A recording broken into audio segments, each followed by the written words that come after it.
Hi everyone, आपण समस्त को मो चैनल को स्वागत। एठी देखंतु आमे गोटे भेंडी रो रेसिपी बनेबा जो थरे कि आपण मानक पई किछिटा हेल्पफुल रहइबो। भेंडी तो समस्ते घरे घरे भाजी खांती। एठी देखंतु प्रथमे भेंडीटा को आमे भल से क्लीन कर दबा। भल कपड़ा रे गोटे भेंडी की भल भाबे रे पोछि नबा। कटा है कि रखा है गला देखंतु पियाज को दुईटी पियाज को यही भाव में काटिबे। प्रथमे टमाट को एमती काटिबे। गोटे पियाज को यही टाइप रो काटिबे छोट छोट पीस करके। रसुण काटिक रखी देइछि, अदा करके रखी देइछि।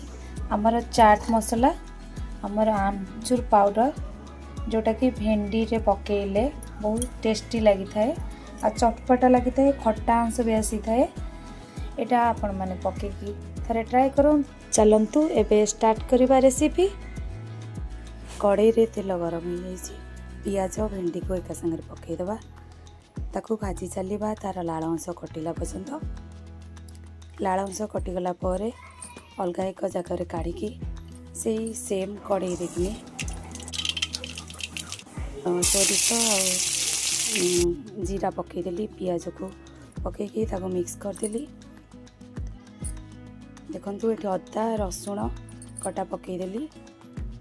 टिके समय फ्राए होला परे टमाट पकईदेली। टमाट पकईकी ताको मिक्स कली।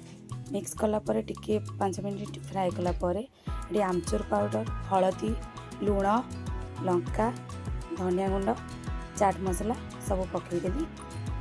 पकईकी ताको हल्का टिके गोलई देली।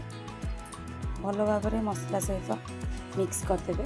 ये देखो मसलाटा आमर बढ़िया से सीझी जाइए। भेंडी पियाज को पकईकी ताको भल भाव में मिक्स करदेवे। भल भाव में आपको गोला गोली करके कवर पकईदेवे। कवर पकई सारा पर 5 मिनट पर कवर को छाड़देवे। भेंडीटा को बेसी समय पर सीझा देवेनि। देखो ये आमर भेंडी प्रस्तुत हो जाइए बढ़िया से सुंदर भाव में। कस्तूरी मेथी आ ऊपर टिके पकईदेवे, बढ़िया लगे। लास्ट को कस्तूरी मेथी पकेवा द्वारा तार बास्ना बहुत सुंदर आसता है। जदि रेसिपीटी आपण मानक भल लगी थाए तेबे लाइक, शेयर, कमेंट करने को जमा भूलिबेनी। रहुछि पुणी देखा नेक्स्ट वीडियो।